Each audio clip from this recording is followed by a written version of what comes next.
Chart ಸ್ಟಾಕ್ಗೆ ತಮಗೆಲ್ಲರಿಗೂ ಸ್ವಾಗತ. ಸೋಮವಾರ ಯಾವ ರೀತಿಯಾಗಿತ್ತು ಮಾರ್ಕೆಟು, ಅದೇ ರೀತಿಯಾಗಿ ನಾಳೆ ಸೆನ್ಸೆಕ್ಸ್ನ ಎಕ್ಸ್ಪೈರಿ ಆಗಿರುತ್ತೆ, ಯಾವ ರೀತಿಯಾಗಿ ಇರ್ತಾ ಹೋಗ್ಬೋದು ಅಂತ ನೋಡ್ತಾ ಹೋಗೋಣ. ನೋಡಿ, ವೀಕೆಂಡಲ್ಲಿ ಸಾಕಷ್ಟು ನ್ಯೂಸ್ ಬಂದಿತ್ತು. ಡೆಲ್ಲಿ ಎಲೆಕ್ಷನ್ಸ್ ಆಗಿತ್ತು. ಸೆಂಟ್ರಲ್ ಗೌರ್ಮೆಂಟ್ ಯಾವುದಿದೆಯೋ ಅವ್ರದೇ ಸರ್ಕಾರ ಮತ್ತೆ ಇವಾಗ ಅಧಿಕಾರಕ್ಕೆ ಬಂದಿದೆ 27 ವರ್ಷಗಳ ನಂತರ ಡೆಲ್ಲಿನಲ್ಲಿ. ದೇಶದ ಕ್ಯಾಪಿಟಲ್ ಸಿಟಿ ಆಗಿರುತ್ತೆ, ಅಲ್ಲಿ ಎರಡೂ ಒಂದೇ ಸರ್ಕಾರ ಇರುವಂಥದ್ದು ಇಂಪಾರ್ಟೆಂಟ್. ಯಾವುದೇ ಸರ್ಕಾರ ಆಗಲಿ ಒಂದೇ ಸರ್ಕಾರ ಇದ್ದರೆ ಅದು ಮಾರ್ಕೆಟ್ ದೃಷ್ಟಿಯಿಂದ ಒಳ್ಳೆಯದು, ಯಾಕೆಂತಂದರೆ ಜಾಸ್ತಿ ಪುಷ್ ಸಿಗ್ತಾ ಹೋಗ್ಬೋದು, ಮತ್ತೊಂದೆಲ್ಲ ಆಗ್ಬೋದು ಅಂತ. ಬಟ್ ಒಂದು ಪಾರ್ಟ್ ಆಫ್ ದ ಕಂಟ್ರಿಯಿಂದ ಏನು ಹೆಚ್ಚಿನ ಪರಿಣಾಮ ಮಾರ್ಕೆಟಿಗೆ ಬೀರುವಂಥದ್ದಿಲ್ಲ, ಯಾಕೆಂದರೆ ಗ್ಲೋಬಲಲ್ಲಿ ಸುಮಾರು ವಿಚಾರಗಳು ನಡೀತಾ ಇದೆ. ಏನು ಹೇಳಿದ್ರು ಟ್ರಂಪ್ ಅವರು ಇವತ್ತು ಸೋಮವಾರ ಎಲ್ಲ ದೇಶಗಳಿಗೂ ಯಾರ್ಯಾರು US ಗೆ ಸ್ಟೀಲು ಅಲ್ಯೂಮಿನಿಯಂನ ಕಳಿಸ್ತಾ ಇದ್ದಾರಲ್ಲ, ಎಕ್ಸ್ಪೋರ್ಟ್ ಮಾಡ್ತಾ ಇದ್ದಾರಲ್ಲ, ಅವ್ರಿಗೆಲ್ಲ 25% ಟ್ಯಾರಿಫ್ನ ಜಾಸ್ತಿ ಮಾಡ್ತೀವಿ ಏನಂತ ಅನೌನ್ಸ್ ಮಾಡಿಬಿಟ್ರು. ಅವ್ರು ಮಾಡಿದ್ದು ಕೆಲವೇ ಗಂಟೆಗಳಲ್ಲಿ ಚೈನಾದಿಂದ ವಾಪಸ್ ರಿಟ್ಯಾಲಿಯೇಷನ್ ಬಂತು. ಏನು ಅವ್ರದ್ದು ನ್ಯಾಚುರಲ್ ಗ್ಯಾಸು ಮತ್ತು ಇದಿದೆಯಲ್ಲ, ನ್ಯಾಚುರಲ್ ಗ್ಯಾಸಿಗೆ 15%, ನ್ಯಾಚುರಲ್ ಗ್ಯಾಸು ಮತ್ತು ಕೋಲು ಕಲ್ಲಿದ್ಲು ಏನೋ ಅದಕ್ಕೆ 15%, ಜೊತೆಗೆ ಕ್ರೂಡಿಗೆ 10%, ಅಗ್ರಿಕಲ್ಚರ್ ಪ್ರಾಡಕ್ಟ್ಸು, ಕ್ರೂಡು ಈ ಥರದ್ದು ಏನೇನು ಎಕ್ಸ್ಪೋರ್ಟ್ ಮಾಡ್ತಾ ಇದೆಯೋ US ಚೈನಾಗೆ, ಅದಕ್ಕೆಲ್ಲ 15% 10% ಅಂತ ಜಸ್ಟ್ ಅವರು ಅನೌನ್ಸ್ ಮಾಡಿದ ಗಂಟೆಗಟ್ಟಲೆಯಲ್ಲಿ ಇವ್ರದ್ದು ಕೂಡ ಅನೌನ್ಸ್ಮೆಂಟ್ ಬರ್ತಾ ಹೋಯಿತು. ಜೊತೆಗೆ ಯಾವುದೋ ಒಂದು 5 ಕ್ರೂಷಿಯಲ್ ಮೆಟೀರಿಯಲ್ಸ್ ಅಂತೆ, ಅದು ಡಿಫೆನ್ಸಿಗೆ ಬೇಕಂತೆ, ಅದನ್ನು ನಾನು ಎಕ್ಸ್ಪೋರ್ಟ್ ಮಾಡೋದಿಲ್ಲ ಇನ್ನು ಮುಂದೆ ಅಂತ ಚೈನಾ ಹೇಳ್ತಾ ಇದೆ. ಇದು ಒಂದು ಟ್ರೇಡ್ ವಾರ್ಗೆ ಮುಂದಕ್ಕೆ ಹೋಗ್ತಾ ಇದೆ. ಇದ್ರ ಮಧ್ಯದಲ್ಲಿ ಭಾರತ PM ಇವಾಗ ಪ್ರವಾಸ ಇದೆ ಅಲ್ವಾ US ಗೆ. ಅಲ್ಲಿಗೆ ಹೋಗೋಕ್ಕಿಂತ ಮುಂಚೆ ಅಮೇರಿಕಾದ ಕೆಲವೊಂದು ವಸ್ತುಗಳಿಗೆ ನಾವು ಇನ್ನೂ ಕಮ್ಮಿ ಮಾಡ್ತೀವಿ, ಟ್ಯಾರಿಫ್ಗಳನ್ನು ಕಮ್ಮಿ ಮಾಡೋ ಥರ ಪ್ಲಾನ್ ಮಾಡ್ಕೊಂಡು ಹೋಗ್ತೀವಿ ಅಂತ ಇಲ್ಲಿ ಸುದ್ದಿ ಬರ್ತಾ ಇದೆ. ಸೊ ದಟ್ ಇದು ಯಾವುದೋ ಒಂದು ಟ್ರೇಡ್ ವಾರಿಗೆ, ಯಾಕಂದರೆ ಎಲ್ಲರೂ ಜಾಸ್ತಿ ಮಾಡ್ಕೊಂಡು ಹೋದರೆ ಅದಂಗೆ ಅಟೆನ್ಷನ್ ಕ್ರಿಯೇಟ್ ಆಗಿ ಇನ್ಫ್ಲೇಷನ್ ಆಗೋಗುತ್ತಲ್ವಾ. ಯಾರೋ ಒಬ್ರು ಕಮ್ಮಿ ಮಾಡಿ ಇನ್ನೊಬ್ಬರಿಗೆ ಆಯಿತು ಅಮೆರಿಕಕ್ಕೆ ಪರ ಅಂತ ಅನ್ಸ್ಬೋದು, ಅದಕ್ಕೆ ರಷ್ಯಾ ಚೈನಾಗೆ ಕಣ್ಣು ಕೆಂಪಾಗ್ಬೋದು, ಅದೆಲ್ಲ ಆಗ್ಬೋದು. ಆದರೆ ಭಾರತ ಮೊದಲಿಂದ ಈಗಲ್ಲ, ಸ್ವಾತಂತ್ರ್ಯ ಬಂದಾಗಿಂದನೂ ಆ ಒಂದು ಡಿಪ್ಲೊಮೆಸಿ ಅಂತ ಏನು ಕರಿತೀವಿ, ಅದು ದ್ವಂದ್ವತ್ವ, ಅದನ್ನು ಹಾಗೆ ಮೇಂಟೈನ್ ಮಾಡ್ಕೊಂಡು ಬಂದಿರ್ತಾರೆ. ಯಾವತ್ತೂ ಒಂದೇ ಪರವಾಗಿ ಅಂತ ನಾವು ಹೋಗೋಕ್ಕೆ ಆಗೇ ಇಲ್ಲ ಇದುವರೆಗೂ, ಯಾಕೆಂದರೆ ಅಷ್ಟೊಂದು ಡಿಪೆಂಡೆನ್ಸಿ ಇದೆ. ಸರಿಸುಮಾರು 30 ದೇಶಗಳಿಂದ ನಾವು ಕ್ರೂಡ್ನ ಇಂಪೋರ್ಟ್ ಮಾಡ್ಕೊತಾ ಇದ್ವಿ. ಹಾಗಾಗಿ ಯಾರೋ ಒಬ್ಬರು ಜಾಸ್ತಿ ಮಾಡಿದ್ರು ಅಂತಂದ್ರೂ ಅಲ್ಲಿ ನಾವು ಹುಷಾರಾಗಿರ್ತಾನೆ ಹೋಗಬೇಕು. ಬಟ್ ನೋಡೋಣ ಅದರದ್ದೆಲ್ಲ ಯಾವ ರೀತಿ ಏನು ಪರಿಣಾಮ ಬೀರ್ತಾ ಹೋಗುತ್ತೆ ಅಂತ. ಸೊ ಇದಿಷ್ಟು ಗ್ಲೋಬಲ್ ನ್ಯೂಸ್ ಆಗಿತ್ತು. ಇವತ್ತು ಮಾರ್ಕೆಟ್ನಲ್ಲಿ ಒಂದು ನೆಗೆಟಿವ್ ಸೆಂಟಿಮೆಂಟ್ ಬಂದಿದೆ. ಇದು ಕಾರಣ ಇವತ್ತು ನೋಡಿ ಟೈಟ್ಲ್ ಏನಂತ ಕೊಟ್ಟಿದ್ದೀನಿ, ದುರ್ಬಲವಾಯಿತು ರೂಪಾಯಿ, ಬಡವಾಗುತ್ತೆ ಮಾರ್ಕೆಟ್ ಅಂತ ನಾನು ಕೇಳಿದ್ದೀನಲ್ವಾ. ಬಡವಾಗುತ್ತೆ ಅಂತ ಯಾಕೆ ಕೇಳಿದ್ದೀನಿ ಅಂತಂದರೆ, ನೋಡಿ ಈಗ ಬರೀ ಡಾಲರ್ ಜಾಸ್ತಿ ಆಗ್ತಾಯಿದೆ. ನೋಡಿ ಡಾಲರ್ ಜಾಸ್ತಿ ಆಗ್ತಾಯಿದೆ ಅಂದರೆ ಯಾಕೆ, ರುಪಿ ಕುಸಿತಾ ಇದೆ ಅಂದರೆ ಯಾಕೆ ಅಂತ ಅನ್ನೋದಕ್ಕೆ FIDAಗಳ ಬಗ್ಗೆ ಹಿಂದೆ ಒಂದು ಫೆಡ್ ರೇಟ್ ಇಂಟ್ರೆಸ್ಟ್ ಹೈಕನ್ನು ಮಾಡಿದ್ರೆ ಏನು ಇಂಪ್ಯಾಕ್ಟ್ ಆಗುತ್ತೆ ಅಂತ ಒಂದು ವಿಡಿಯೋ ಮಾಡಿದ್ದೆ. ಅದರಲ್ಲಿ FIಗಳ ಸ್ಟ್ರಾಟಜಿ ಯಾವ ರೀತಿ ಆಗುತ್ತೆ ಅಂತ ಎಕ್ಸ್ಪ್ಲೇನ್ ಮಾಡಿದ್ದೆ. ಬೇಕಾದ್ರೆ ಅದನ್ನು ನಾನು ಶಾರ್ಟ್ ಸೀರೀಸಲ್ಲಿ ಹಾಕಿಲ್ಲ ಅಂತಂದರೆ ಅದನ್ನು ತೆಗೆದುಬಿಟ್ಟು ಹಾಕ್ತೀನಿ. ಸುಮಾರು 3 ವರ್ಷದ ಹಿಂದೆ ಮಾತಾಡಿದ್ದಂಥ ವಿಡಿಯೋ. ಸೊ ಅದನ್ನೇ ನಾವು ನೋಡ್ಕೊಂಬರೋದಾದ್ರೆ ಈಗ ನೋಡಿ $87.42, ಆಲ್ಮೋಸ್ಟ್ 88ಕ್ಕೆ ಟಚ್ ಆಗಿ ಅಲ್ಲಿಂದ ಬಿದ್ದಿರುವಂಥದ್ದಲ್ವಾ. ಈಗ ನಮಗೆಲ್ಲ ಏನು ಅನ್ಸ್ಬೋದು, ನಿಮಗೆ $1 ಏನು ಒಂದು $2 $3 ಜಾಸ್ತಿ ಆದರೆ ಏನು ಅಂತ. ಅವರೆಲ್ಲ ಏನು ಮಾಡಿರ್ತಾರೆ, $1 ಬಿಲಿಯನ್ ಗಟ್ಟಲೆ ಇಲ್ಲಿ ಇನ್ವೆಸ್ಟ್ ಮಾಡಿರ್ತಾರೆ. ಅವ್ರು ಇನ್ವೆಸ್ಟ್ ಮಾಡಿರೋದು ಲೆಟ್ಸೆ ತುಂಬ ಬೇಡ, ಈಗ 2024 ಇವಾಗ ಸೆಪ್ಟೆಂಬರ್ ಅಕ್ಟೋಬರ್ ಟೈಮಲ್ಲಿ ಇನ್ವೆಸ್ಟ್ ಮಾಡಿದ್ರು ಅಂತ ಅನ್ಕೊಳ್ಳೋಣ. ಇಲ್ಲಿ ಆಯಿತಾ $84 $83 ಇತ್ತು. $83 ಈಗ $4 ಅಂತಂದರೆ ಇದು which is a huge increment ಅಲ್ವಾ. 4%ಗಿಂತ ಜಾಸ್ತಿ ಇದು. ಯಾಕಂದರೆ 100ಕ್ಕೆ $4 4%, 83ಕ್ಕೆ 4% ಅಂದರೆ ಇದೊಂದು 5-6% ರಿಟರ್ನ್ಸ್ ಬರೀ ಡಾಲರ್ ಮೇಲೆ ಹೋಗಿರೋದಕ್ಕೆ ಸಿಕ್ಕಿದೆ ಅವರಿಗೆ, ಅಪಾರ್ಟ್ ಫ್ರಮ್ ಮಾರ್ಕೆಟು ಎಷ್ಟು ಗ್ರೋತ್ ಆಗಿದೆ ಮತ್ತೊಂದಾಗಿದೆ ಅಂತ ಅಂದ್ಬಿಟ್ಟು.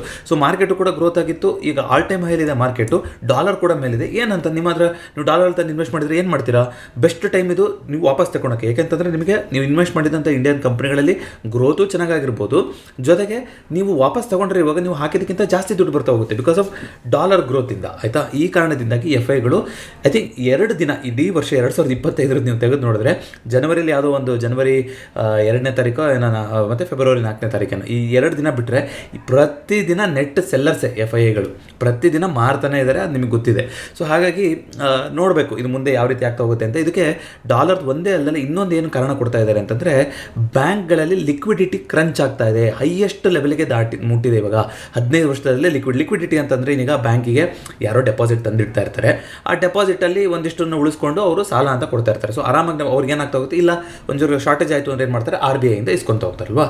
ಈಗ ಲಿಕ್ವಿಡಿಟಿ ಕ್ರಂಚ್ ಆಗಿದೆ ಅಂತಂದರೆ ಡೆಪಾಸಿಟ್ ಮಾಡೋರು ಸಂಖ್ಯೆ ಕಮ್ಮಿ ಆಗ್ತಾ ಇದೆ, ಬರೀ ಸಾಲ ತಗೊಳ್ಳೋರ ಸಂಖ್ಯೆ ಜಾಸ್ತಿ ಆಗ್ತಾ ಇದೆ. ಇದು 15 ವರ್ಷದಲ್ಲಿ ಇದೆ ರೇಷಿಯೋ ಅನ್ನೋದು 15 ವರ್ಷದ ಕುಸಿತಕ್ಕೆ ಬಂದ್ಬಿಟ್ಟಿದೆ ಅಂತ. ಈಗ ಈ ರೀತಿ ಆಯಿತು ಅಂತಂದರೆ ಏನು, ಲಿಕ್ವಿಡಿಟಿ ಇಲ್ಲ ಅಂತಂದರೆ ಹೆಂಗೆ ಸಾಲ ಕೊಡ್ತಾರೆ ಬೇರೆಯವರಿಗೆ ಕೇಳಿದ್ರು, ಬ್ಯಾಂಕಿಗೆ ಅದು ರಿಸ್ಕು ಅಲ್ವಾ. ಡೆಪಾಸಿಟ್ ಮಾಡೋರೆ ಇಲ್ಲ ಬ್ಯಾಂಕಲ್ಲಿ ಏನೋ ಥರ ಸ್ಥಿತಿಯಾಗಿದೆ. ಅದಕ್ಕೋಸ್ಕರನೇ RBIನೂ ಬಂದು 5 ವರ್ಷ ಆದ ನಂತರ ಇವಾಗ ಏನು ಮಾಡಿದ್ದಾರೆ, ಸ್ವಲ್ಪ ಲಿಕ್ವಿಡಿಟಿ ತರೋಣ ಅದಕ್ಕೆ ಸ್ವಲ್ಪ ಕಮ್ಮಿ ರೇಟಿಗೆ ರಿವರ್ಸ್ ರೆಪೋ ರೇಟ್ ಏನು ಮಾಡಿದ್ದಾರೆ ಅಂತ ಗೊತ್ತಿಲ್ಲ, ಬಟ್ ರಿವರ್ಸ್ ರೆಪೋ ರೇಟ್ನ ನೀವು ಕಮ್ಮಿ ಮಾಡಿಬೋದು ಅಂತ ಹೇಳಿದ್ದಾರೆ. ರೆಪೋ ರೇಟ್ ಕಮ್ಮಿ ಮಾಡಿದ್ರೆ ಮೊದಲೇ ಡೆಪಾಸಿಟ್ ಕ್ರಂಚ್ ಆಗ್ತಾ ಇದೆ ಅಂದರೆ ಇನ್ನು ಜನ ಹೊಸದಾಗಿ ತಂದು ದುಡ್ಡು ಇಡ್ತಾರ, ಈಗಿನ ಇಂಟ್ರೆಸ್ಟ್ ರೇಟಿಗೆ ಇಟ್ಟಿರಲಿಲ್ಲ ಇಲ್ಲ. ಈಗ ರೆಪೋ ರೇಟ್ ಕಮ್ಮಿ ಮಾಡಿದ್ರೆ ಡೆಪಾಸಿಟಿಗೆ ಇಂಟ್ರೆಸ್ಟ್ ರೇಟು ಕಮ್ಮಿ ಆಗುತ್ತೆ. ಯಾಕಂದರೆ ಸಾಲ ಕಮ್ಮಿ ಬೆಲೆ ಕೊಡಬೇಕು ಅಂತಂದರೆ ಡೆಪಾಸಿಟ್ ಇಟ್ಟವರಿಗೂ ಅಷ್ಟೊಂದು ಮೊದಲಿನ ಎಷ್ಟು ಕೊಡ್ತಿದ್ರು ಅಷ್ಟು ಕೊಡೋಕ್ಕಾಗಲ್ಲ. ಹಾಗಾಗಿ ಈ ಲಿಕ್ವಿಡಿಟಿ ಕ್ರಂಚ್ ಅನ್ನೋದು ಬ್ಯಾಂಕ್ ನಿಫ್ಟಿನಲ್ಲಿ ವಿಚ್ ಇಸ್ ನೋಡಿ 1/3 35% ಇಂಡೆಕ್ಸ್ ನಿಫ್ಟಿ ಕಾಂಟ್ರಿಬ್ಯೂಷನ್ ಬರುವಂಥದ್ದೇ ಬ್ಯಾಂಕ್ ನಿಫ್ಟಿ ಇಂಡೆಕ್ಸಿಂದ. ಅದರಲ್ಲಿ ಕ್ರಂಚ್ ಆಗ್ಬೋದಾ ಅಂತ ಒಂದು ಸುದ್ದಿ ಬರ್ತಾ ಇದೆ. ಆ ರೀತಿ ಏನಾದರೂ ಆಯಿತು ಅಂತಂದರೆ ಬ್ಯಾಂಕ್ ನಿಫ್ಟಿ ಸ್ಟಾಕ್ಗಳಲ್ಲಿ ಯಾವ್ಯಾವುದಿದಾವೋ ಅದರಲ್ಲಿ FIIಗಳು ಸೆಲ್ಲಿಂಗ್ ಮಾಡ್ಬೋದಾ ಗೊತ್ತಿಲ್ಲ. ಸೆಲ್ಲಿಂಗ್ ಮಾಡ್ಬೋದಾ ಅಂತ ಹೇಳ್ತಾ ಇದ್ದೀನಿ, ಯಾಕೆಂದರೆ ಅವರಿಗೆ ಇದು ಆಲ್ರೆಡಿ ಅರ್ಥಕೊಂಡು ಅದಕ್ಕೆ ಅವರು ಸೆಲ್ ಮಾಡ್ತಾ ಬಂದಿದ್ದಾರೆ ಬ್ಯಾಂಕ್ ನಿಫ್ಟಿ ಇಂಡೆಕ್ಸಲ್ಲಿ. ಗೊತ್ತಿಲ್ಲ ಯಾಕೆಂತಂದರೆ ನೀವು ಈ ಮಂತ್ಲಿ ಕ್ಯಾಂಡ್ಲು ಅಥವಾ ಈ ತಿಂಗಳದ್ದು ಅಂತ ನೀವು ನೋಡ್ತಾ ಬರೋದಾದರೆ ನಿಫ್ಟಿ ಸರಿ ಸುಮಾರು ಒಂದು 0.5% 0.8% ಕರೆಕ್ಷನ್ ಆಗಿದೆ ಲಾಸ್ಟ್ ತಿಂಗಳಿಗಿಂತ ಈ ತಿಂಗಳಿಗೆ ಕಂಪೇರ್ ಮಾಡಿದ್ರೆ. ಬಟ್ ಬ್ಯಾಂಕ್ ನಿಫ್ಟಿ ಅಂತ ನೀವು ನೋಡ್ತಾ ಬರೋದಾದ್ರೆ ಈ ವರ್ಷ ಶುರುವಾದಾಗಿಂದ ಜಾಸ್ತಿ ಸೆಲ್ಲಿಂಗು ಬ್ಯಾಂಕ್ ನಿಫ್ಟಿನಲ್ಲಿ ಬಂದರೆ ಈ ಕಂಟಿನ್ಯೂಷನ್ ಆಗಿದೆ. ಅಂದರೆ ಒಂದು ಸರಿಸುಮಾರು 2% ಇವತ್ತು 2% ಓವರಾಲು ಕರೆಕ್ಷನ್ ಆಗಿದೆ bank Nifty compare to Nifty. ಅಂದರೆ ನಿಫ್ಟಿ ಮೊದಲಿಂದನೇ ಬೀಳೋಕ್ಕೆ ಶುರುವಾಗಿತ್ತು, ಆ ಥರ ಹೇಳೋಕ್ಕಾಗಲ್ಲ. ಬಟ್ ಸದ್ಯದಲ್ಲಿ ಬಿದ್ದಿರೋದನ್ನು ನೋಡಿದ್ರೆ ಬ್ಯಾಂಕ್ ನಿಫ್ಟಿ ಆ ಥರ ಕರೆಕ್ಷನ್ ಆಗಿದೆ. ಸೊ ಬ್ಯಾಂಕ್ ನಿಫ್ಟಿನಲ್ಲಿ ಏನಾದರೂ ಕರೆಕ್ಷನ್ ಆಯಿತು ಅಂತಂದರೆ ಮಾರ್ಕೆಟ್ನಲ್ಲಿ ಇನ್ನೂ ಅದು ಎಕ್ಸ್ಟೆಂಡ್ ಆಗ್ಬೋದಾ ಅನ್ನೋದು ಗೊತ್ತಿಲ್ಲ. ಅದು ಒಂದು ಕಾರಣ FIDAಗಳು ಸೆಲ್ಲಿಂಗ್ ಆಗ್ತಾ ಇರೋದಕ್ಕೆ ಅನ್ನೋದಕ್ಕೆ ವಿಶ್ಲೇಷಣೆ ಬರ್ತಾ ಇದೆ. ನೋಡ್ತಾ ಹೋಗೋಣ ಅಂತ ಯಾವ ರೀತಿ ಆಗ್ತಾ ಹೋಗುತ್ತೆ ಅಂತ. ಯಾಕೆಂದರೆ ಕನ್ಸಂಪ್ಷನ್ಗೆ ಜಾಸ್ತಿ ಬರಲಿ ಅಂತ, ಜನಗಳಿಗೆ ಸ್ಪೆಂಡ್ ಮಾಡಲಿ ಅಂತ ರಿಲೀಫ್ ಕೊಟ್ಟಿದ್ರೂ ಕೂಡ ಅದು ಕನ್ವರ್ಟ್ ಆಗುವಂಥ ಸಾಧ್ಯತೆ, ಬ್ಯಾಂಕ್ಗಳಿಗೆ ಅದು ದುಡ್ಡು ಹರಿದು ಬಂದು ಅವ್ರದ್ದು ಲಿಕ್ವಿಡಿಟಿ ಸರಿ ಹೋಗುತ್ತಾ ಅನ್ನೋದು ಎಲ್ಲರಿಗೂ ಈಗಲೂ ಕೂಡ ಡೌಟಲ್ಲಿದೆ. ಸೊ ಇವತ್ತಿನ ಟಾಪ್ ಲೂಸರ್ ಅಂತ ನೋಡೋದಾದರೆ ಟ್ರೆಂಟ್ ಎಕ್ಸ್ಟೆಂಡ್ ಮಾಡ್ಕೊಂಡು ಬರ್ತಾ ಇದೆ. ಲಾಸ್ಟ್ ವೀಕಿಂದನೂ 4.72% ಕರೆಕ್ಷನ್ ಆಗಿದೆ ಟ್ರೆಂಟಲ್ಲಿ. ಟಾಪ್ ಗೇನರ್ ಇವತ್ತಿಂದು ITC ಹೋಟೆಲ್ಸ್, ಅದಿನ್ನೂ ಇದರಿಂದ ಆಚೆ ಹೋಗಿಲ್ಲ. ಬಟ್ ನಿಫ್ಟಿ 50 ಅಂತ ನೋಡೋದಾದರೆ ಕೋಟಕ್ ಬ್ಯಾಂಕು ಇವತ್ತಿನ ಟಾಪ್ ಗೇನರ್ ಅಂತ ಕಾಣಿಸುತ್ತೆ. ಬಟ್ ಸದ್ಯಕ್ಕೆ ಇದೆಯಲ್ಲ ಅದು ITC ಹೋಟೆಲ್ಸು, ಅದು 3.84% ಅಪ್ ಬಂದಿರೋದ್ರ ಮೂಲಕ ಅದೇ ಇವತ್ತಿನ ಟಾಪ್ ಗೇನರ್ ಆಗಿದೆ. ನಿಫ್ಟಿ ನೆಕ್ಸ್ಟ್ 50ನಲ್ಲಿ ಅಂತ ನೋಡ್ತಾ ಬರೋದಾದರೆ ಸುಮಾರು ರೆಡ್ಗಳೇ ಕಾಣಿಸ್ತಾ ಇದೆ ಅಲ್ವಾ, ಯಾವುದು ಅಂತ ಗ್ರೀನ್ ಇಲ್ಲ ಎಕ್ಸೆಪ್ಟ್ ಬಜಾಜ್ ಹೋಲ್ಡಿಂಗ್ಸ್ ಅನ್ನೋ ಒಂದು ಸ್ಟಾಕು. ಇನ್ನೆಲ್ಲದರಲ್ಲೂ ಕೂಡ ಒಂದು ನೆಗೆಟಿವಿಟಿನ ಬಂದಿದೆ. ಸೊ ನಿಫ್ಟಿ ಏನು ಮಾಡ್ತು ಹಾಗಾದರೆ ಇವತ್ತು ಅಂತ ನೋಡ್ತಾ ಬರೋದಾದರೆ ನೋಡಿ 15 ಮಿನಿಟ್ಸಲ್ಲಿ ನೋಡೋದಾದರೆ ಒಂದು ಓಪನಿಂಗ್ ಎಲ್ಲಾಯಿತು ಸರಿ ಸುಮಾರು ಈ ಝೋನಲ್ಲಲ್ವಾ. ಇವತ್ತು 10ನೇ ತಾರೀಕು ಇಲ್ಲಿ ಓಪನ್ ಆಗಿದೆ. ಓಪನಿಂಗ್ ಬಾರಿಂದನೇ ನಿಮಗೆ ನೆಗೆಟಿವ್ ಆಗಿ ಬರ್ತಾ ಹೋಯಿತು. ಇದರ್ಥ ಏನು ನೋಡಿ, ಮೊನ್ನೆ ಯಾವತ್ತು ಬೆಳಗ್ಗೆ ಶುಕ್ರವಾರ ಎಲ್ಲ ದಿನವೂ ಏನು ಮಾತಾಡಿದ್ವಿ, ಈ ಝೋನ್ ಏನಿದೆ ಈ ಗ್ಯಾಪ್ ಇದೆ, ಇಲ್ಲಿ ಕರೆಕ್ಟಾಗಿ ಗ್ಯಾಪ್ ಇದೆ. ಸೊ ಈ ಗ್ಯಾಪನ್ನು ಒಂದ್ಸಲ ಅಟೆಂಪ್ಟ್ ಮಾಡಿ ಮೇಲ್ಗಡೆ ಹೋಗಿದೆ. ಸೊ ಹೋದರೆ ಈಗ ಇಲ್ಲಿಂದ ಚೆನ್ನಾಗಿ ಹೋಗಬೇಕು ಮೇಲ್ಗಡೆಗೆ ಅಂತ. ಆದರೆ ಏನಾಯಿತು, ಸೊ ಮೊನ್ನೆನೂ ಒಂದು ನೆಗೆಟಿವ್ ಆಗಿ ಬಂದು ಇಲ್ಲಿ ತನಕ ಬಂದು ಕ್ಲೋಸಿಂಗ್ ಆಗಿತ್ತು. ಬಟ್ ಈ ಝೋನ್ ಟೆಸ್ಟ್ ಆಗೋ ಸಾಧ್ಯತೆ ಇದೆ ಅಂದ್ಕೊಂಡಿದ್ವಿ. ಇವತ್ತು ಇಲ್ಲಿ ಬಂದು ಈ ಝೋನಲ್ಲೇ ಬಂದು ಇವಾಗ ಬಸ್ ಸ್ಟ್ಯಾಂಡ್ ಮಾಡಿದೆ. ಅಂದರೆ ಕ್ಲೀನಾಗಿ ಈ ಗ್ಯಾಪನ್ನು ಫಿಲ್ ಮಾಡೋ ಥರದ್ದು ಏನಿತ್ತು ಅದು ಆಗಿದೆ ಆಕ್ಟಿವಿಟಿ. ಈಗ ಇಲ್ಲಿ ಆಯಿತು, ಬೌನ್ಸ್ ಆಯಿತು ಅಂದರೆ ಇಲ್ಲಿಂದ ಆಗಬೇಕು. ಇಲ್ಲಿ ಆಗಲಿಲ್ಲ ಅಂತಂದರೆ ಮಾರ್ಕೆಟು ತುಂಬ ಕಷ್ಟ ಇರುತ್ತೆ ತಿರ್ಗಾ 23,500ನ ರಿಟೈನ್ ಮಾಡ್ಕೊಳಕ್ಕೆ. ಕಾರಣ ಏನು ಅಂತಂದರೆ 23,500ನ ಸುಮಾರು ದಿನ ಆದ ನಂತರ ಒಂದು ಕಷ್ಟಪಟ್ಟು ಮೇಲ್ಗಡೆ ಹೋಗಿದ್ದಂಥ ಲೆವೆಲ್ ಅದು. ಆಯಿತಾ, ಈಗ ವಾಪಸ್ 23,500ಕ್ಕಿಂತ ಕೆಳಗಡೆ ಬಂದು ಕ್ಲೋಸಿಂಗ್ ಆಗಿರೋದು. ಇದು ಮಾರ್ಕೆಟ್ನಲ್ಲಿ ವೀಕ್ ಸೆಂಟಿಮೆಂಟ್ನೇ ಕಾಣಿಸ್ತಾ ಇದೆ. ಈಗಲೂ ಕೂಡ ಲೋಯರ್ ಲೋಯರ್ ಥರ ಬರ್ತಾರೆ. ನಾಳೆ ಒಂದು ಶಾರ್ಟ್ ಕವರಿಂಗ್ ಮತ್ತೊಂದು ಬಂದರೂ ಕೂಡ 23,500 ರೆಸಿಸ್ಟೆನ್ಸ್ ಆಗ್ತಾ ಹೋಗಿರುತ್ತೆ. ಸೊ 23,300ನ ಅಕಸ್ಮಾತ್ ನಾಳೆ ಬ್ರೇಕ್ ಆಗಿ ಕೆಳಗಡೆ ಬರ್ತಾ ಹೋಯಿತು ಅಂತಂದರೆ ಮಾರ್ಕೆಟ್ ಮತ್ತೆ ಒಂದು ಹೊಸ ಲೋ ಕಡೆಗೆ ಕೂಡ ಮುಖ ಮಾಡ್ತಾ ಇರ್ಬೋದು. ಹಾಗಾಗಿ ಅದಕ್ಕೆ ಪ್ರಿಪೇರ್ ಆಗಬೇಕಾಗುತ್ತೆ. ಯಾಕಂದರೆ ಡೈಲಿ ಕ್ಯಾಂಡಲ್ ಅಂತ ನೋಡೋದಾದರೆ ನೋಡಿ ಇಲ್ಲಿ ಒಂದು ಒಳ್ಳೆಯ ಒಂದು ರೇಷಿಯೋದಲ್ಲಿ ಮೇಲ್ಗಡೆ ಹೋಗಿದೆ. 23,400 ಈ ಝೋನ್ ಒಳಗಡೆ ಬಂದು ಕ್ಲೋಸಿಂಗ್ ಆದಂಗೆ ಕಾಣಿಸ್ತಾ ಇದೆ. ಕೆಳಗಡೆ ಬಂದರೆ 23,200 ಇಂಪಾರ್ಟೆಂಟ್ ಆದಂಥ ಸಪೋರ್ಟ್ ಇದೆ, ಲಾಸ್ಟ್ ಸಪೋರ್ಟ್ ಅಂತ ಹೇಳ್ಬೋದು ನಿಫ್ಟಿಗೆ. ಆಯಿತಾ, ಇಲ್ಲಿ ಬೌನ್ಸ್ ಆಗೋದಾದರೆ ಈ ಝೋನ್ ಒಳಗಡೆ ವಾಪಸ್ಸು ತಿರ್ಗಾ ಬೌನ್ಸ್ ಆಗಬೇಕು. ಇಲ್ಲಿ ಆಗಲಿಲ್ಲ ಅಂತಂದರೆ 23,200 ಬಿಟ್ಕೊಟ್ವಿ ಅಂದರೆ ಮೋಸ್ಟ್ ಪ್ರಾಬಬ್ಲಿ ತಿರ್ಗಾ 22,800 ಅಥವಾ ಅದಕ್ಕಿಂತ ಕೆಳಗಡೆ ಲೋಗೆ ನಿಫ್ಟಿ ಟೆಸ್ಟ್ ಆಗುವಂಥ ಸಾಧ್ಯತೆ ಇರುತ್ತೆ. ಅದೇ ರೀತಿಯಾಗಿ ಬ್ಯಾಂಕ್ ನಿಫ್ಟಿ ಅಂತ ನಾವು ನೋಡ್ಕೊಂಬರೋದಾದರೆ ಬ್ಯಾಂಕ್ ನಿಫ್ಟಿ ಈಗಲೂ ಕೂಡ ಆ ಕತ್ತಿ ಮೇಲೆ ನಿಂತ್ಕೊಂಡಿದೆ, ಇಲ್ಲೇ ನಿಂತ್ಕೊಂಡಿದೆ ನೋಡಿ. ಇಲ್ಲಿ 2 ದಿನ ಅಲ್ಲಿ ಪಾಸ್ ಆಗಿತ್ತು. ಪಾಸ್ ಆಗೋದು ಒಳ್ಳೆಯದೇ ಇದರ ಬಂದಾಗ.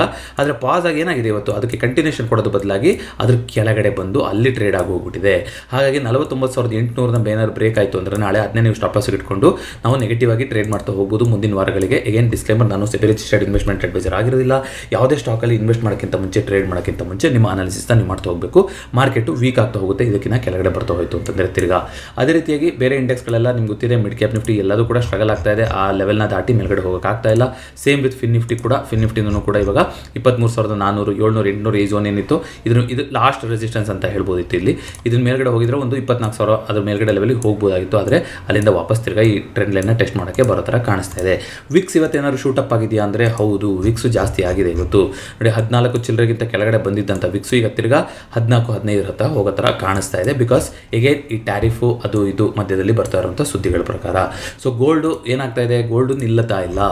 85,744 ತಿರ್ಗಾ ಒಂದು ಆಲ್ ಟೈಮ್ ಹೈ. 85,000ದಲ್ಲಿ ಒಂದು ಪಾಸ್ ತಗೋಬೋದು ಮಾತಾಡಿದ್ವಿ. ಒಂದು ವಾರ ಸುಮಾರು ನಿಂತ್ಕೊಂಡಿತ್ತಿಲ್ಲಿ. ಈಗ ವಾಪಸ್ ತಿರ್ಗಾ ಮೇಲ್ಗಡೆ ಹೋಗ್ತಾ ಇದೆ. ಅದಕ್ಕೆ ಹೇಳಿದ್ದು ಇಲ್ಲಿದ್ದಾಗಲೂ ಮಾತಾಡಿದ್ವಿ, ಗೋಲ್ಡನ್ನು ಮಾತ್ರ ದಯವಿಟ್ಟು ಮಾರಕ್ಕೆ ಹೋಗ್ಬಿಡಿ ಈ ಸಲ ಅಂತ. ನೋಡೋಣ ಎಲ್ಲಿ ತನಕ ಮುಂದುವರಿತಾ ಹೋಗುತ್ತೆ ಗೋಲ್ಡು ಅಂತ. ಅದೇ ರೀತಿಯಾಗಿ ಕ್ರೂಡಲ್ಲಿ ನೋಡ್ತಾ ಬರೋದಾದ್ರೂ ನೋಡಿ ಇವಾಗ ಏನಾಯಿತು, ಈಗ ಎಲ್ಲ ಕಡೆ ಟ್ಯಾರಿಫು ಅದು ಒಂದು ಅಂದರೆ ಕ್ರೂಡಿಗೆ ಟೆನ್ಷನ್ ಇದ್ದೇ ಇರುತ್ತೆ. ಈಗ ಒಂದು ಜಂಪ್ನ ತೊಗೊಂಡಿದೆ. ಈ ಲೆವೆಲ್ನ ಬಿಟ್ಕೊಡೋದು ನನ್ನ ಪ್ರಕಾರ ಈ ಥರ ಕಷ್ಟ ಇದೆ. ಬಟ್ ಇಲ್ಲಿ ಒಂದು ಝೋನ್ ಮಾಡಿರೋಂಥದ್ದು ಈ ಎಕ್ಸ್ಪೈರಿನಲ್ಲಿ 3,6,500 ಮೇಲ್ಗಡೆ ಹೋಗೋ ಥರ ಲೆವೆಲ್ ಬರ್ತಾ ಹೋಗುತ್ತೆ, ಇಲ್ಲ 6200 ಕೆಳಗಡೆ ಮುಡ್ಕೊಂಡು ಬರೋ ಥರ ಲೆವೆಲ್ ಬರುತ್ತೆ. ಈಗ ಸದ್ಯಕ್ಕೆ ಆಗ್ತಾ ಇರೋ ಬೆಳವಣಿಗೆಗಳು ನೋಡೋದಾದರೆ ನನಗೆ ಯಾಕೋ 6500 ಕಿತ್ಕೊಂಡು ಹೋಗೋ ಥರ ಒಂದು ಮೂಮೆಂಟು ಬರೋಕ್ಕೆ ಬಾಕಿ ಇದೆ. ಕ್ರೂಡಲ್ಲಿ ಒಂದು ಎಕ್ಸ್ಪ್ಲೋಸಿವ್ ಮೂಮೆಂಟು ಬರ್ತಾ ಹೋಗ್ಬೋದು ಅಪ್ ಸೈಡಲ್ಲಿ. ಅದೇ ರೀತಿಗೆ ನ್ಯಾಚುರಲ್ ಗ್ಯಾಸ್ ಅಂತ ನೋಡ್ತಾ ಬರೋದಾದ್ರೂ ಕೂಡ 300 ಡೂ ಆರ್ ಡೈ ಲೆವೆಲಲ್ಲಿ ಇನ್ನೂ ಟೆಸ್ಟ್ ಆಗ್ತಾ ಇದೆ, ನೋಡೋಣ ಇಲ್ಲಿಂದ ಬ್ರೇಕ್ಔಟ್ ಕೊಡುತ್ತಾ ಅಂತ. USD ಆಲ್ರೆಡಿ ಮಾತಾಡಿದ್ವಿ, ಮೇಲ್ಗಡೆ ಹೋಗಿದೆ. ನಾಳೆ ಸೆನ್ಸೆಕ್ಸ್ ಎಕ್ಸ್ಪೈರಿನಲ್ಲಿ ಯಾವ ರೀತಿ ಇದೆ ಅಂತ ನೋಡ್ಕೊಂಬರೋದಾದ್ರೆ ಅದಕ್ಕಿಂತ ಮುಂಚೆ ರಿಸಲ್ಟ್ಸ್ ಇತ್ತು. ಇವತ್ತು Apollo hospitals, Varun beverages, Grasim, Eicher motors, Patanjali foods ಇವ್ರದೆಲ್ಲ ಇವತ್ತು ರಿಸಲ್ಟ್ಸ್ ಇತ್ತು. ಟಾಪ್ ಗೇನರು, ಟಾಪ್ ಲೂಸರು, ಅದೆಲ್ಲ ಬರೀ ರಿಸಲ್ಟ್ ಮೇಲೆ ಹೇಳಬೇಕು. ಇವಾಗ ನೋಡಿ, ನೆಟ್ವರ್ಕ್ 18ನಲ್ಲಿ ಇವಾಗ ಮತ್ತೆ ವರ್ಸ್ಟ್ ಪರ್ಫಾರ್ಮರ್ ಅಂತ ಬಂದಿದೆ. ನೆಟ್ವರ್ಕ್ 18 ಇದು ಯಾವುದಿದು ಜನವರಿ 14 ಬಂದಿರೋಂಥ ರಿಸಲ್ಟು. ಸದ್ಯಕ್ಕೆ ಇವತ್ತು ಬಂದಿರೋ ರಿಸಲ್ಟ್ ಪ್ರಕಾರ ಯಾವುದು ಇದನ್ನು ಬೆಸ್ಟ್ ಪರ್ಫಾರ್ಮರ್, ವರ್ಸ್ಟ್ ಪರ್ಫಾರ್ಮರ್ ಅಂತ ಇವರು ಮನಿ ಕಂಟ್ರೋಲ್ ಅವರು ಯಾವುದನ್ನು ಐಡೆಂಟಿಫೈ ಮಾಡಿಲ್ಲ. ಹಾಗಾದರೆ ಎಲ್ಲ ಸಾದಾ ರಿಟರ್ನ್ಸ್ ಬಂದಿರಬೇಕು. ಸೊ ಏನು ಬಂದಿರುತ್ತೆ ಏನು ಅಂತ ನೀವು ನೋಡಬೇಕು ಅಂತಂದರೆ ಇಲ್ಲಿ ಪರ್ಟಿಕ್ಯುಲರ್ ಒಂದು ಇದನ್ನು ಕ್ಲಿಕ್ ಮಾಡು ಕೂಡ ನಾವು ನೋಡ್ತಾ ಹೋಗ್ಬೋದು. Q3 ಯಾವ ರೀತಿ ಬಂದಿತ್ತು, ಏನಾಗಿದೆ ನಿಮಗೆ ತೋರಿಸ್ತಾ ಹೋಗುತ್ತೆ ಯಾವ ರೀತಿ ಆಗಿದೆ ಅಂತ. ಬೇರಿಶು ಅದೆಲ್ಲ ಅವರು ಟೆಕ್ನಿಕಲ್ ರೇಟಿಂಗ್ ಕೊಡೋಂಥದ್ದು ನಾನು ಹೇಳ್ತಾ ಇಲ್ಲ. ಆದರೆ ಯಾವ ಥರ ಬಂದಿತ್ತು ರಿಸಲ್ಟ್ಸ್ ಅಂತ ನೀವು ಕ್ವಾರ್ಟ್ರು, ಇಯರ್ ಆನ್ ಇಯರು ಆ ಥರನೂ ಹಾಕ್ಕೊಂಡು ನೀವು ಚೆಕ್ ಮಾಡ್ತಾ ಹೋಗ್ಬೋದು. ಸೊ ನಾಳೆ ಸೆನ್ಸೆಕ್ಸ್ ಏನು ಕತೆ ಅಂತ ನೋಡೋದಾದರೆ ನೋಡಿ, ಮೊನ್ನೆ ಒಬ್ಬರು 3 ಬ್ಲ್ಯಾಕ್ ಕ್ರೋಸ್ ಅಂತ ಕರೀತಾರೆ ಇದನ್ನ, 3 ಕಪ್ಪು ಕಾಗೆಗಳು ಅಂತ ಕರಿಬೋದಾ ಇದನ್ನ ಅಂತ. ಅದು 3 ವೈಟ್ ಸೋಲ್ಜರ್ಸು, 3 ಬ್ಲ್ಯಾಕ್ ಕ್ರೋಸ್ ಅಂತ ಪ್ಯಾಟರ್ನ್ ಇದೆ. ಕೆಳಗಡೆ ಒಂದು ಗ್ರೀನ್ 3 ಕ್ಯಾಂಡಲ್ ಮಾಡ್ತು ಅಂದರೆ ಅದು ಬುಲಿಶ್ ಸೆಂಟಿಮೆಂಟ್ ತೋರಿಸುತ್ತೆ. ಮೇಲ್ಗಡೆಯಿಂದ ಬಂದರೆ ಈ ರೀತಿ ಅಂತ ನೋಡಿ. ಈ ರೀತಿ ಆಗ್ತಿದ್ರೆ ಇಲ್ಲಿ ಅದಕ್ಕೆ ವಿಕ್ ಕಮ್ಮಿ ಇರಬೇಕು. ಆ ಥರ ಆಗಬೇಕು ಅಂದರೆ ವಿಕ್ ಫಸ್ಟ್ ಆಫ್ ಆಲ್ ಕಮ್ಮಿ ಇರಬೇಕು. ಹಾಗಾಗಿ ಅದು ಆಗೋದಿಲ್ಲ ಅಂತ ಮಾತಾಡಿದ್ವಿ. ಐ ಥಿಂಕ್ ನೀವು ನಿಫ್ಟಿನಲ್ಲಿ ಕೇಳಿದ್ರಿ, ಬಟ್ ಸೇಮ್ ಫಾರ್ ಸೆನ್ಸೆಕ್ಸಲ್ಲೂ ಕೂಡ. ಈಗ 77,200 ಇವತ್ತು ಕ್ರೂಷಲ್ ಅಂತ ಮಾತಾಡಿದ್ವಿ. ನೋಡಿ, ಇಲ್ಲಿ 77,200 ಹತ್ರ ಟೆಸ್ಟ್ ಮಾಡಿ ಮೇಲ್ಗಡೆ ಹೋಗಿದೆ. ಅಪ್ಪಿತಪ್ಪಿ 77,200 ಬ್ರೇಕ್ ಆಯಿತು ಅಂತಂದರೆ ನಾಳೆ 76,800 ಅಥವಾ ಅದಕ್ಕಿಂತ ಕೆಳಗಡೆ ಲೆವೆಲ್ಲು ಟೆಸ್ಟ್ ಆಗುವಂಥ ಸಾಧ್ಯತೆ ಇರುತ್ತೆ. ಸೊ ಸದ್ಯಕ್ಕೆ ನೋಡೋದಾದರೆ 78,500 79,000 ಇಲ್ಲೆಲ್ಲ ಅಗ್ರೆಸಿವ್ ಆಗಿ ಏನು ಮಾಡಿದ್ದಾರೆ, ಕಾಲ್ ರೇಟಿಂಗ್ ಆಗಿದೆ. ಈವನ್ 78,000 ಕೂಡ ಅಗ್ರೆಸಿವ್ ಆಗಿ ಕಾಲ್ ರೇಟಿಂಗ್ ಆಗಿದೆ. ಅಕಸ್ಮಾತ್ ಇದೇ ಝೋನಲ್ಲಿ ನಾಳೆ ಏನಾದ್ರು ಓಪನ್ ಆಯಿತು ಅಂತಂದರೆ ನನ್ನ ಪ್ರಕಾರ ಒಂದು ಪಾಸ್ ಡೇ ಆಗಿರ್ಬೋದು. ಇಲ್ಲಿ ರಿಕವರಿ ಅನ್ನೋದಕ್ಕಿಂತ ಪಾಸ್ ಡೇ ಅನ್ನೋ ಥರ ಸಿಚುವೇಶನ್ ಕಾಣಿಸ್ತಾ ಇದೆ. ನಾಳೆ ಒಂದು ರೇಂಜ್ ಬೌಂಡ್ ಆಗಿ ಸೈಡ್ ವೇಸಾಗಿ ಉಳ್ಕೋಬೋದು, ಇಲ್ಲ ಅಂತಂದರೆ ಮಾರ್ಕೆಟ್ ಇನ್ನೂ ಕೆಳಗಡೆ ಕಂಟಿನ್ಯೂಷನ್ ಆಗ್ಬೋದು. 2 ಪಾಸಿಟಿವ್ ಇದೆ. ಇಲ್ಲೇ ಪಾಸಿಟಿವಿಟಿ ಆಗುತ್ತೆ ಅನ್ನೋದು ನನಗೆ ಯಾಕೋ ಡೌಟಲ್ಲಿದೆ. ಇದು ಒಂದು ಒಳ್ಳೆ ಲೆವೆಲ್ ಅಂತ ಅನ್ಸಿರ್ಬೋದು. ಇಲ್ಲಿ ಬಂದಿರೋ ಲೆವೆಲ್ ಆದರೂ ಕೂಡ ಇಲ್ಲಿ ಒಂದು ಪಾಸ್ ಆಗುತ್ತೆ ಮಾರ್ಕೆಟು, ಇಲ್ಲ ಒಂದು ನೆಗೆಟಿವಿಟಿಗೆ ಬರುತ್ತೆ. ರಿಬೌಂಡ್ ಬಂತು ಅಂತಂದರೆ ನೋಡೋಣ, ನಮ್ಮದು ಆವಾಗ ತಪ್ಪಾಗಿದೆ ಅಂತ ಗೊತ್ತಾಗುತ್ತೆ. ನಾಳೆ ಏನು ಮಾಡುತ್ತೆ ಅನ್ನೋದನ್ನ ನೋಡ್ಕೊತ ಹೋಗೋಣಂತೆ. ಇದಿಷ್ಟು ಇವತ್ತಿನ ಚಾರ್ಟ್ ಸ್ಟಾಕ್ ಆಗಿತ್ತು. ವೀಡಿಯೋ ಇಷ್ಟ ಆಗಿದ್ರೆ ದಯವಿಟ್ಟು ವೀಡಿಯೋನ ಲೈಕ್ ಮಾಡಿ ಹಾಗೂ ಚಾನಲ್ಗೆ ಸಬ್ಸ್ಕ್ರೈಬ್ ಮಾಡಿ. ನೋಡಿ, ಭಾನುವಾರ ಅಥವಾ ಶನಿವಾರ ನಾನು ಒಂದು ವೀಡಿಯೋ ಹಾಕಿದ್ದೆ. ಯಾವುದದು, ಬಜಾಜ್ ಅಲಯನ್ಸ್ ಅವ್ರದ್ದು ಟರ್ಮ್ ಪ್ಲಾನ್ನ ಎಕ್ಸ್ಪ್ಲನೇಷನ್ ವೀಡಿಯೋ ಆಗಿತ್ತು. ಕನ್ನಡದಲ್ಲಿ ಫಸ್ಟ್ ಟೈಮ್ ಒಂದು ಟರ್ಮ್ ಪಾಲಿಸಿನ ತಗೊಂಡು ಅದರಲ್ಲಿ ಏನೇನು ಪ್ಯಾರಾಮೀಟರ್ ಇರುತ್ತೆ ನಾವು ತೊಗೊಳಕ್ಕೆ ಹೋಗಬೇಕಾದ್ರೆ ಯಾವುದನ್ನು ಚೂಸ್ ಮಾಡಿದ್ರೆ ಏನು ಬೆನಿಫಿಟ್ಸು, ಈ ರೀತಿ ಒಂದು ಎಕ್ಸ್ಪ್ಲೇನ್ ಮಾಡುವಂಥ ಪ್ರಯತ್ನ ಆಗಿತ್ತು. ಸುಮಾರು ಜನ ಆ ವಿಡಿಯೋನ ನೋಡಿಲ್ಲ ಅಂತ ಕಾಣಿಸುತ್ತೆ, ಯಾಕಂದರೆ ನಾನು ಸ್ವಲ್ಪ ತಮ್ಮನೆಲ್ಲ ಬೇರೆ ಥರ ಮಾಡಿ ಹಾಕಿದ್ದೆ ಅದರಲ್ಲಿ. ಸೊ ಯಾರಾದರೂ ನೋಡಿಲ್ಲ, ಆದರೆ ನಿಮಗೆ ಟರ್ಮ್ ಇನ್ಶೂರೆನ್ಸ್ ತೊಗೊಳಕ್ಕೆ ಆಸಕ್ತಿ ಇದೆ ಅಂದರೆ ಫಸ್ಟ್ ಆಫ್ ಆಲ್ ಆ ಪ್ಲಾನ್ ಯಾವ ರೀತಿ ಇದೆ ಅಂತ ನೋಡಿ, ಬೇರೆ ಇನ್ಶೂರೆನ್ಸ್ ಪ್ರೀಮಿಯರ್ಗಳ ಜೊತೆನೂ ನೀವು ರೇಟ್ನ ಕಂಪೇರ್ ಮಾಡಿ, ಪ್ರೀಮಿಯಮ್ನ ಕಂಪೇರ್ ಮಾಡಿ, ಪರ್ಫಾರ್ಮೆನ್ಸ್ನ ನೋಡಿ. ನಿಮಗೆ ಇಂಟ್ರೆಸ್ಟ್ ಇದೆ ಅಂತ ಅನಿಸಿದ್ರೆ ನಾನು ಪ್ರತಿ ವಿಡಿಯೋದ ಡಿಸ್ಕ್ರಿಪ್ಷನಲ್ಲಿ ಹಾಗೂ ಪಿನ್ ಕಮೆಂಟಲ್ಲಿ ಇನ್ನು ಮುಂದೆ ನಾನು ಇನ್ಶೂರೆನ್ಸ್ ಪ್ರಪೋಸಲ್ ಫಾರ್ಮ್ ಅಂತ ಕೊಟ್ಟಿರ್ತೀನಿ. ಆ ಫಾರ್ಮನ್ನು ನೀವು ಭರ್ತಿ ಮಾಡಿದ್ರೆ ಅಲ್ಲಿ ನಿಮ್ಮ ಏಜು, ನಿಮ್ಮ ವಾಟ್ಸಪ್ ನಂಬರು ಜೊತೆಗೆ ನಿಮ್ಮ ವಯಸ್ಸು, ಈ 3 ನೀವು ಮ್ಯಾಂಡೇಟರಿ ಫೀಲ್ಡಾಗಿ ಕೊಡಬೇಕು. ನಿಮ್ಮ ಇನ್ಕಮ್ನು ಕೊಟ್ಟರು ಅಂತಂದರೆ ನಿಮಗೆ 10 ಟೈಮ್ಸ್ ಆಫ್ ಟರ್ಮ್ ಇನ್ಶೂರೆನ್ಸ್. ನೀವು 5 ಲಕ್ಷ ಯಾರಾದರೂ ಒಬ್ಬರು ಸಂಪಾದನೆ ಮಾಡ್ತಾ ಇದ್ದೀರಾ ಅಂದರೆ ಮಿನಿಮಮ್ 50 ಲಕ್ಷ ಟರ್ಮ್ ಪಾಲಿಸಿ ತಗೊಳ್ಳೋದು ಸೂಕ್ತ ಅಂತ ನಾನು ಹೇಳ್ತೀನಿ ನಿಮಗೆ. ಆ ಪಾಲಿಸಿನೂ ಕೂಡ 50 ಲಕ್ಷದಿಂದನೇ ಶುರುವಾಗುತ್ತೆ. ಮಿನಿಮಮ್ ಅಷ್ಟು ಕವರೇಜ್ ಸಿಗ್ತಾ ಹೋಗ್ತಾರೆ. ಏಜ್ ವೈಸ್ ಎಷ್ಟು ಪ್ರೀಮಿಯಮ್ ಆಗುತ್ತೆ, ಯಾವಾಗ ತಗೋಬೇಕು ಅದನ್ನೆಲ್ಲ ನಾನು ಆಲ್ರೆಡಿ ಆ ವಿಡಿಯೋದಲ್ಲಿ ಎಕ್ಸ್ಪ್ಲೇನ್ ಮಾಡಿದ್ದೀನಿ. ಐ ಬಟನಲ್ಲೂ ಕೊಟ್ಟಿರ್ತೀನಿ, ಈ ವಿಡಿಯೋದ ಎಂಡಿಗೂ ಕೊಟ್ಟಿರ್ತೀನಿ. ಯಾರಾದರೂ ನೋಡಬೇಕು, ಇನ್ನೂ ಟರ್ಮ್ ಇನ್ಶೂರೆನ್ಸ್ ಮಾಡಿಸಿಲ್ಲ ಅಂದರೆ ದಯವಿಟ್ಟು ಟರ್ಮ್ ಇನ್ಶೂರೆನ್ಸ್ನ ಮಾಡಿಸಿ. ಈ ಇನ್ಶೂರೆನ್ಸ್ ಫಾರ್ಮ್ನ ನೀವು ಫಿಲಪ್ ಮಾಡಿದ್ರಿ ಅಂತಂದರೆ ಬಜಾಜ್ ಅಲಯನ್ಸ್ ಸಿಬ್ಬಂದಿನೇ ನಿಮ್ಮ ಜೊತೆ ನಿಮಗೆ ಸಂವಹಿಸಿ ನಿಮ್ಗೆ ಯಾವ ರೀತಿ ಇದೆಯೋ ಅದನ್ನೆಲ್ಲದನ್ನು ಮಾಹಿತಿನ ಕೊಟ್ಟು ನಿಮಗೆ ಒಂದು ಇನ್ಶೂರೆನ್ಸ್ ಓಪನ್ ಮಾಡಿಕೊಡ್ತಾರೆ. ನಿಮಗೆ ಸಪೋರ್ಟ್ ಬೇಸಿಸ್ ಅನ್ನೋದು ಸಿಗ್ತಾ ಹೋಗುತ್ತೆ. ಸೊ ಮತ್ತೊಂದು ವಿಡಿಯೋದೊಂದಿಗೆ ಭೇಟಿಯಾಗೋಣ. ಎಲ್ಲರಿಗೂ ನಮಸ್ಕಾರ.